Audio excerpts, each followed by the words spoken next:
Parents' Tricks That Messed Children Up, Viewers Edition. We read about how other folks' parents messed them up, but we wanted to know how they messed you, our viewers, up. These are your stories from the comments. Content warning, some of these stories address mental trauma and abuse. Story 1. I think what definitely effed up my life is the fact that my parents played favorites in a far worse way than you'd usually expect. I was blamed for everything so often that my parents even admitted that they say my name by accident when something goes wrong. I was often bullied throughout elementary school, which absolutely destroyed my mental health and capacity for emotion. I was even told how I was so upbeat back in the day. Frankly, I don't even remember when I was that way. All I remember is the constant bullying, mistreatment on the teacher's part, and my parents, and even their abuse. My brother was pretty much held on a podium, which made things even worse. He would make A's all the time while I would make C's. I was constantly compared to my brother in that regard, and it was extremely degrading. They never questioned why I would make B's and C's so often, that in fact was their own fault on top of my ADHD. It got so bad, in fact, that I would constantly have nightmares about my dad yelling at me and punishing me, and sometimes I woke up screaming. This was all during my elementary school years, at least the worst of it. I also had thoughts of taking my own life and even constantly imagined taking a kitchen knife and slaughtering my entire family during that time. I was that traumatized. Thankfully, it's a lot better, but my parents could still use some work. Middle school wasn't much better. I had a lot less bullies, but this time I had a friend that was definitely not normal. Not only was he an extreme narcissist, but he was really good at manipulating my brother into thinking I was the bad guy. It didn't help that he had OCD as well, so he would do all of this really degrading crap while no one else noticed, right in front of my brother. He even forced me to admit when I was wrong, even though I wasn't. Now that I'm familiar with some more terms, that was definitely some really crazy gaslighting. Thanks to the crap I've been through, I'm not quick to anger. I might display frustration, but that's the most anyone will get. There was one day where I had enough and proceeded to 1v2 him and my brother at the same time. I got so peeved that I couldn't feel a thing the entire time, no matter how many punches they landed. Unfortunately, the fight was ended by the counselor, who didn't understand a thing.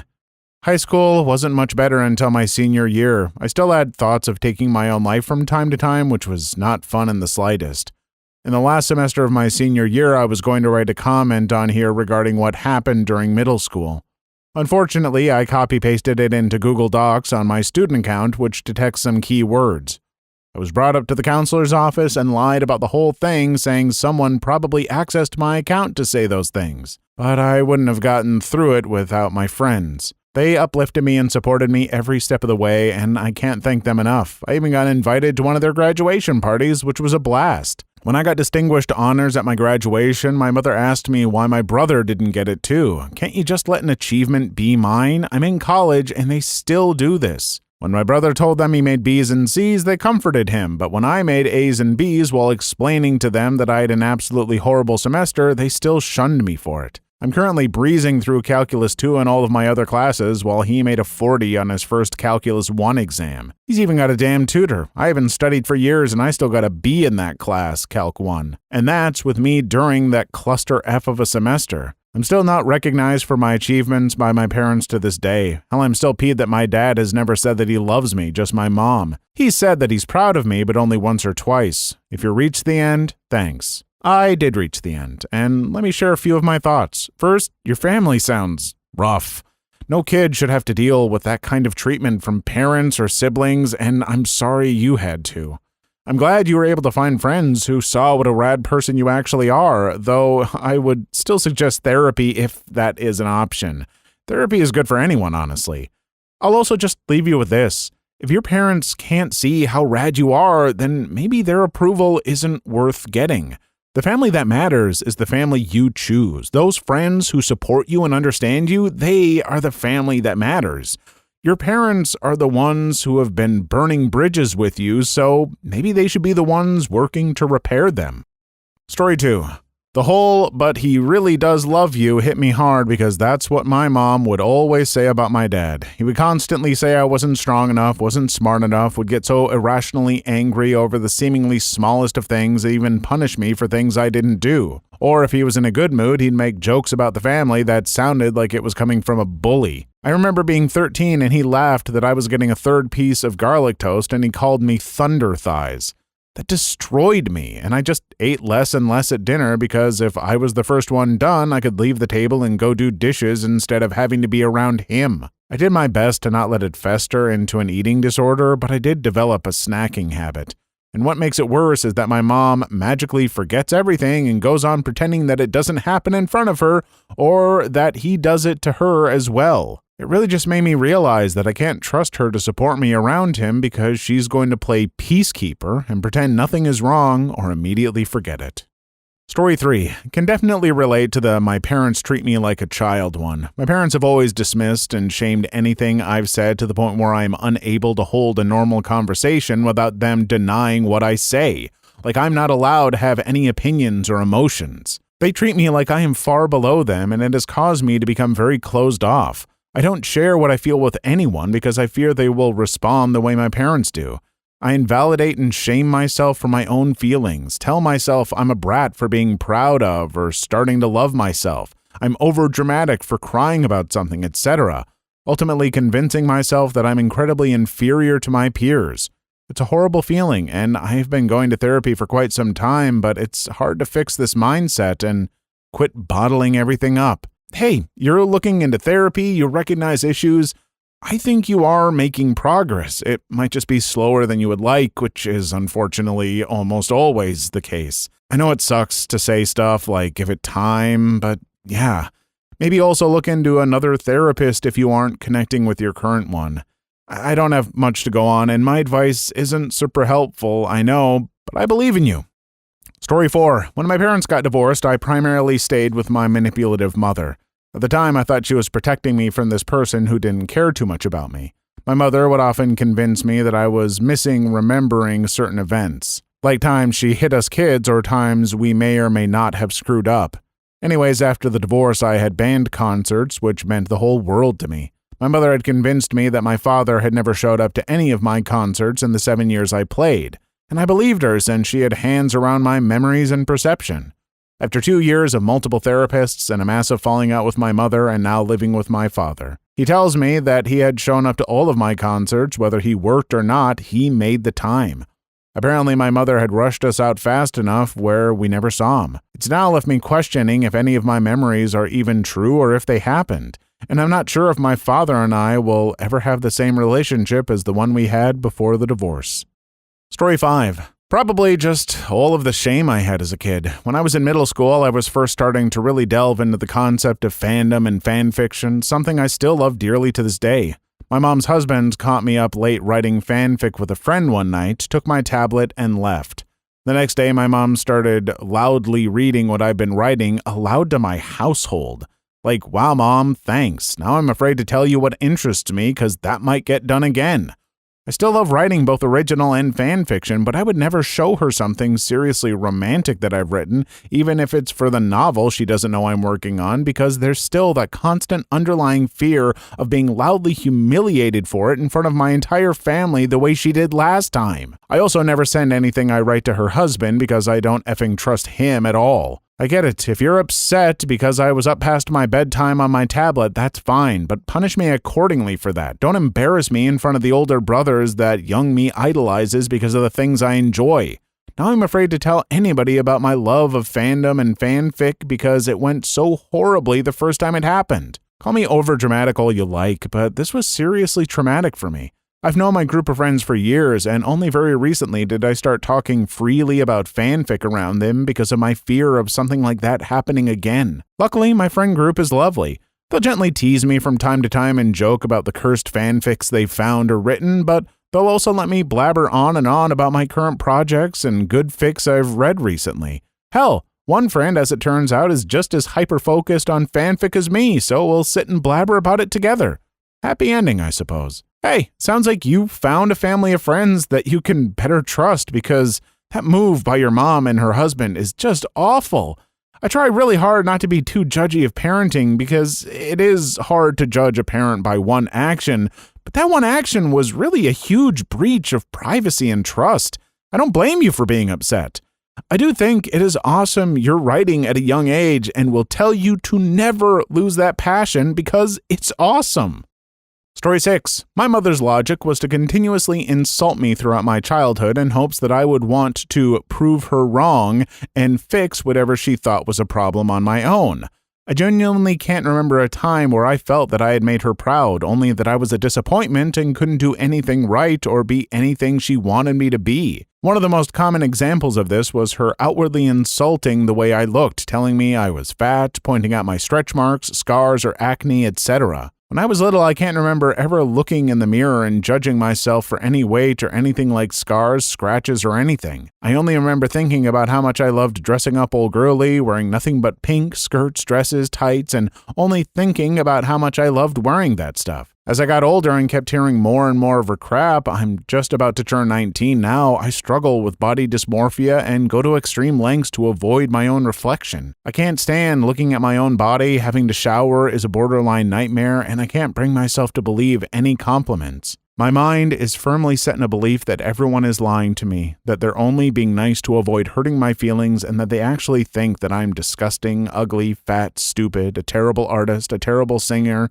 anything you can think of. I hate living like this, but I don't think this will ever change. Don't effing do this to your kids. It's cruel and it will F them up for the rest of their lives. You're going to think that they're going to forget everything you said, but they won't. I can promise you from experience that they will never forget what you did. Story 7. The story about teasing kids about crushes and stuff low-key resonated with me. When I was 7 or 8, I would come home from school and my dad would ask, "How many boyfriends have you got now?" Every day. It got to the point where if I felt anything towards someone of the opposite sex, whether they were friends or not, I wouldn't mention it to my dad because he would accuse me of dating them. I was 7 and barely even knew what dating was. I didn't open up to my dad already because of the way he treated me. Borderline abusive crap, but now my parents are divorced and I live with my mom. Still a minor, giving no more info on age. But he discredited my feelings towards friends and crushes. I never realized how much it messed with me till the line between "they're your friend" and "you like them" kind of blurred together, and it was kind of hard to figure out how I felt. I found it funny he asks how many boyfriends I've got. My dad's a craphead, so he might have been implying I was a boy magnet / Essie because his mom thinks about my mom, and she probably thinks Essiness is hereditary. FYI, though, my mom is in no way at all Essie. She is a hardworking, loyal woman, and my grandma has no right thinking that BS about her. But he gets all wannabe overprotective dad when I talk about boys and he hears it. Another one that I related to a whole F-ton, the one where their dad squeezed their knee until they cried. My dad does that. Whenever he does it and doesn't stop when I ask, I've started just slapping the crap out of his hand. I refuse to cry in front of him because he makes fun of my feelings whenever I'm vulnerable around him, but at least he doesn't squeeze my little sister's knee like that. He's an idiot a lot of the times, but he's figured out that if I react the way I do, my sister will too. Don't know why he still does it to me, though. I have a real problem with parents prodding with the "how many boyfriends / girlfriends" kind of jokes. First off, jokes are supposed to be funny, and that crap is so old and overdone that it wouldn't be funny if a tap-dancing monkey said it with his butt. Second, the parents who do those jokes always seem to do them a lot, like an amount that always registers as friggin' creepy as hell to me. If literally any other adult kept asking a kid that as a joke, you would want them to be put on a list. Story 8. I lived through almost every single one of these, and wow, does it hurt to hear it all laid out. As for the covert incest thing, it can be a lot worse than just talking about finances with your kid. Usually it's more about using your children as an emotional crutch. My mom has a ridiculous list of mental issues including PTSD and depression, and since I was just a tiny child, I was her rock. She would cry in my arms recounting her horrific, traumatic past to me in way too much detail for a small child. She would tell me how much she hated herself, how she felt like a failure as a mother because of all her children hate her, and even expressed thoughts of killing herself to me. It got so bad that one time when I was in my early teens during one of her usual meltdowns, she grabbed her gun from the table next to her desk and I had to wrestle the gun out of her hands and hide it from her until my dad was home to take it away from me and put it somewhere safe. On top of that, I wasn't really allowed to have my own feelings. All of my emotions were dismissed as just a dramatic little kid, and if I was anything but happy, I got a lecture about me having a perfect life because I wasn't raised by their parents, and I was just being ungrateful because there are starving children in Africa. So because I had a roof over my head and food on my table, I have no right to complain about anything. Because of all this, I spent my entire childhood ignoring my own needs in favor of supporting everyone else. I was praised for being so strong and mature for my age, but I was really just burying my emotions the entire time because I had learned that my needs weren't as important as everyone else's. This led to a lot of issues with setting and enforcing boundaries and a lot of self-sacrificing behaviors, as I was always more worried about pleasing other people than taking care of myself, and that made me extremely vulnerable to all kinds of abuse. It's been so bad that when my only grandfather died, I didn't feel a shred of emotion for myself. My first thoughts were, is my dad okay? Is my sister okay? I need to check on them. And it tears me up inside that I was so worried about whether my family was taking the news well that I never gave myself a chance to process my emotions and grieve. Moral of the story, children are not therapists. Go find an actual therapist, and while you're at it, get one for your kid too. Kids have feelings, no matter how irrational they seem.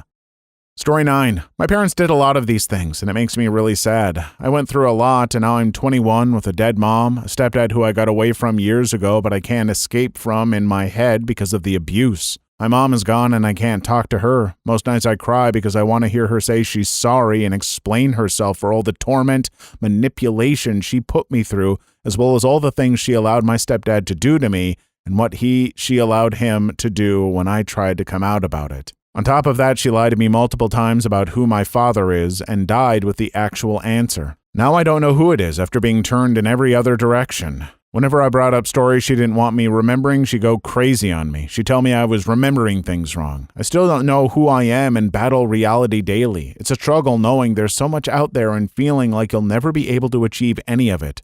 I feel so broken at times. There's so much of my childhood I'm trying to figure out, and a lot of the time I blame myself. I think where I went wrong or how I'm thinking about it. I feel unrepairable, and I feel that where I go doesn't matter. I'm always going to be in that house, quiet. So out there and full of life from a young age, such a people pleaser, but I could never speak up for myself. I feel like I'm the issue, like it was me the whole time, and then I see a video like this and break down. I break down because I can see the truth of who they were as clear as day, but I'm still that broken, quiet little girl smiling wide for the whole world to notice instead of the constant anxiety I was in at such an early age. I want my childhood back, and I want it to be better. It all happened, and to this day, I still feel like I'm processing it, back and forth with myself. One minute I'm sad with them, and the next I'm disgusted with myself.